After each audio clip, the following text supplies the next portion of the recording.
Hi, everyone. Kartik Krishnaiyer for the Florida Squeeze. I want to thank everybody who tuned in for the live stream yesterday with Voting Trend, Dave Trotter hosting, making a visit to Florida, which is no longer a swing state per se, but still a somewhat competitive state. And he appeared on the podcast, a podcast with Destiny this morning, the famous Twitcher. So we didn't do a update yesterday. You can check out the live stream at Voting Trend. And that gave us a little bit of Florida update as well as a look at some other states. And some of the trends that we're seeing in other states, most notably North Carolina, we're beginning to see in Florida. So the Republicans still hold a big lead in the state in terms of ballots cast. I don't want to pretend like that's not the case. But we're seeing now for several consecutive days the Republicans beginning to backslide in terms of their overall percentage of the vote share. And what we talked about last night on Voting Trend was we talked a lot about Georgia. I'm very bullish on the Democrats' chances in Georgia, less so in states like Pennsylvania. Believe it or not, I'm someone who thinks actually at this point Harris has a better chance of winning Georgia than winning Pennsylvania. What that does to the Electoral College, y'all can figure out at home. Maybe in a day or two I'll have a different opinion about that. But anyway, the point is to talk about Florida. And some of the things we have seen in North Carolina and Georgia, we're seeing in Florida. Maybe too little too late for the Democrats to make Florida to put Florida in the margins, but it could make things competitive. And we have a number of state house districts, and I think I'm going to go through those this weekend with everybody, which could be impacted by this. And the Democrats could pick up a significant number of seats in the state house if the margins tighten statewide. So here's what we're seeing in Florida after that long explanation. Like North Carolina, where we've seen the NPA vote share skyrocket in the last few days, to the point where the NPAs now comprise a bigger chunk of the vote statewide in North Carolina than Democrats do. The Democrats have a plurality of registered voters in North Carolina, but they're first in registered voters, are now third in vote share.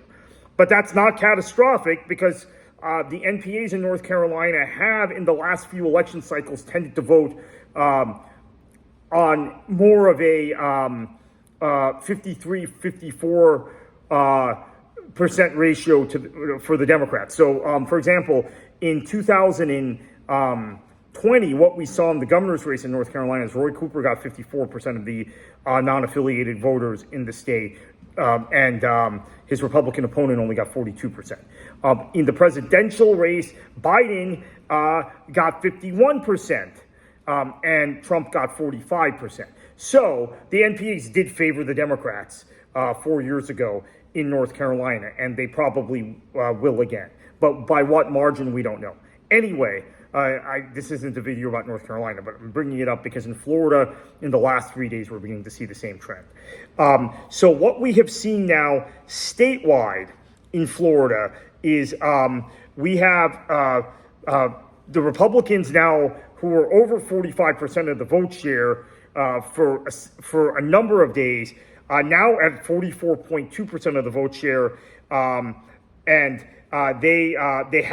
Republicans have cast about 850,000 more votes than Democrats, whose vote share has also gone down, closing today under 33%, actually 33.8%, which isn't great. But the independent and other vote shares, so not just NPAs, but also those who may be registered other parties, the Green Party, the Libertarian Party. We have a party called the Independent Party of Florida, right? We have several third parties. They're up to 23% statewide. They've been under 20% for much of the early voting period. And significantly, we're seeing a number of these NPA votes coming out of 2 counties in Central Florida. And this is significant. They are Orange County and Osceola County.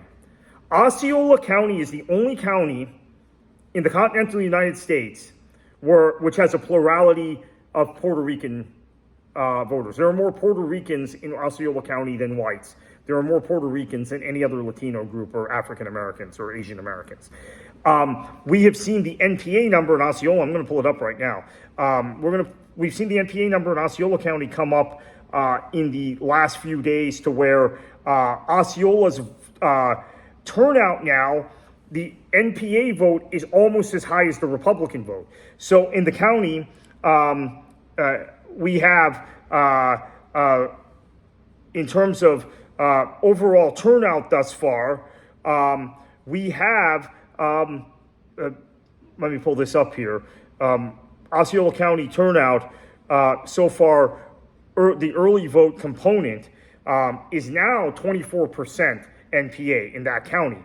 And that has spiked up the last few days. So that is largely as a result of either engagement by NPA voters like we're seeing in North Carolina. And I talked to someone very close to the campaigns in North Carolina earlier today who told me it's a lot of NPA women, particularly in the Raleigh-Durham area, that are spiking that NPA number. In fact, Wake County, which is Raleigh, there are now more, the NPAs are the largest chunk of the vote share.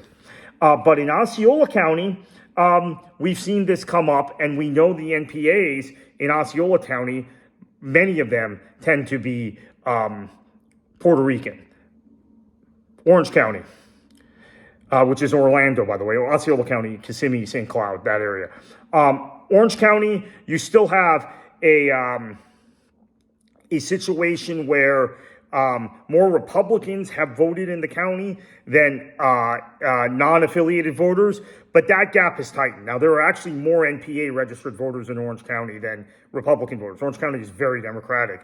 The Democrats currently have about a 47,000 vote advantage in Osceola County, but then with the 100,000 unaffiliated voters that have voted in that county, if 60% of them go Democratic, you're probably looking at another 20,000 vote margin buffer for the Democrats. So that's Osceola. That's Orange. That's Central Florida. That's good news. More good news for the Democrats is that in Broward County, which is the most Democratic large county in Florida, one time was the most Democratic urban county in the Southeast. That's the Fort Lauderdale area, for those of you out of state. The Democrats now have a 130,000 vote lead in Broward County in terms of ballots cast. And the NPAs now are outvoting the Republicans in Broward County. There are more NPA ballots cast than Republican ballots in Broward County. The NPAs tend in Broward to cut historically on a 65-35. They cut 65% for the Democrats, 35% for the Republicans. We don't know if those historical trends will hold, but that's more good news for the Democrats. Now, let's get to the really bad news for the Democrats. Let's pull up Hillsborough County, which is Tampa. Hillsborough County, we have seen no progress for the Democrats this week whatsoever. And that is Tampa. That is a major urban county. Still 10,000 more Republican ballots cast in Hillsborough County than Democratic ballots cast. This is a county with more Democratic voters than Republican voters or NPA voters. So that is not a positive for the Democrats at all. They have not cut into that margin. Duval County, again, important county. This is the Jacksonville area. In that county, there are about 12,000 more registered Democrats than Republicans, but the Republicans continue to hold a 10,000 vote advantage. And it was 6,000 earlier in the week. So that has built. It's gone from 6,000 to 10,000. And Democratic turnout is lagging. Now, what I'm told by people in Duval County is to expect some heavy turnout on Saturday from Democratic areas. We'll wait and see if that happens. This is Friday night, of course. And then finally, the nail in the coffin for the Democrats in Florida is Miami-Dade County. And the margin now is 35,000 votes in favor of the Republicans in a county which has significantly more registered Democrats than Republicans. In fact, NPAs, there are more NPA voters, non-affiliated voters in Miami-Dade County than Republican voters. So The NPAs have cast 210,000 ballots. So they cast less ballots than the Democrats. So it's 285,000 for the Republicans, 250,000 for the Democrats, and 210,000 for the NPAs. The NPAs in Miami-Dade County do not cut historically the way the NPAs do that I mentioned in Broward and Orange County. They are more 50-50 voters. They, in fact, in the last two elections have favored the Republicans. 51 or 52% of the NPAs have voted for Republicans in the last two elections in Miami-Dade County. So that's a real warning sign for the Democrats. Before we go, I want to pull up one more county, which is Pinellas County, which is St. Petersburg. And let's see how the day closed there. Well, I pulled up Polk. Well, let's do Polk since I pulled it up. Polk County, the Lakeland area, Lakeland, Winter Haven, the great citrus growing area of Florida, historically. There were 50,000 more Republicans in this county than Democrats registered. And the Republicans already have built a 38,000 vote advantage in terms of, my math is off, a 28,000 vote advantage. So they're halfway to kind of their registration advantage in that county. And that's a county where the Democrats, if the Democrats are going to be competitive in Florida, they have to get to about 44% in Polk County. They're on a trajectory to not even hit 40. So that's not a good sign. Finally, Pinellas County, St. Petersburg, Clearwater. It is a 16,000 vote advantage for the Republicans. This is a county with more Republican registered voters than Democrats. It's a county that for years the Democrats lagged in registration, finally overtook the Republicans about 10 years ago, and then gave the advantage back in the last few years. 76,000 nonpartisan ballots cast here.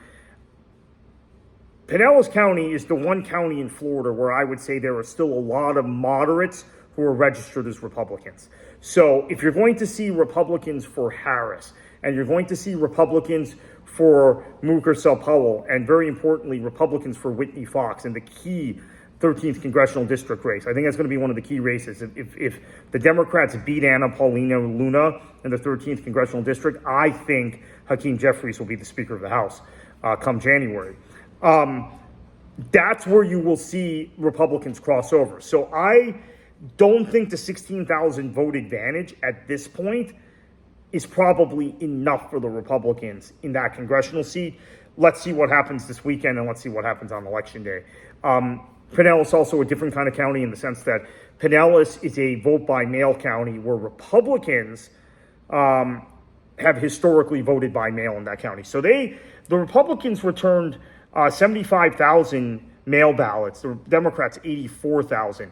That is a much tighter spread than you see in other parts of Florida, or other parts of the country, really, where the Democrats are voting heavily by mail, but the Republicans are doing heavy in-person early voting. So anyway, we will be back with some sort of update tomorrow. Maybe we'll look at the state house races. Maybe there'll be movement in the numbers. And thank you once again for subscribing. Thank you once again for watching.